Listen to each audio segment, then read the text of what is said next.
देखिए, बंबई अटैक के हवाले से मैं अजमल कसाब का आपको बताऊं कि अजमल कसाब 2006 में और 2004 में नेपाल की जेल में मौजूद था, और नेपाल में सारा का सारा 70% जो है नेपाल के अफेयर्स जो है वो रॉ चलाती है। वो वहाँ पर हमारा भी किसी हद तक इन्फ्लुएंस है, लेकिन 70 से ज़ायद फीसद जो तमाम इदारों को और तमाम उनकी टेरिटरी जो है वो इन्फ्लुएंस करती है इंडियन जो सीक्रेट एजेंसी रॉ है।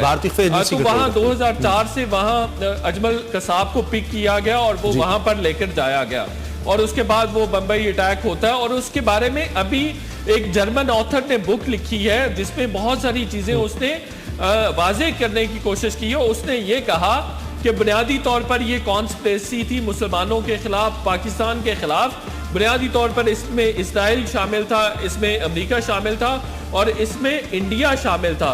इसका मकसद ये था जी कि एक तो जो मजहबी हम आहंगी वहां पर जो डिस्टर्ब हुई है उसका रुख मोड़ा जाए, उसकी तरफ तवज्जो ना चली जाए, और दूसरा जो कश्मीर में मजालिम भारत ढा रहा है उससे भी उसका वो रुख ना सिर्फ मोड़ा जाए बल्कि तवज्जो बढ़ाई जाए, और भी इसके बहुत सारे मकासद थे। तो ये जर्मन ऑथर की 1000 सफ़े पर मुश्तमिल एक बुक है।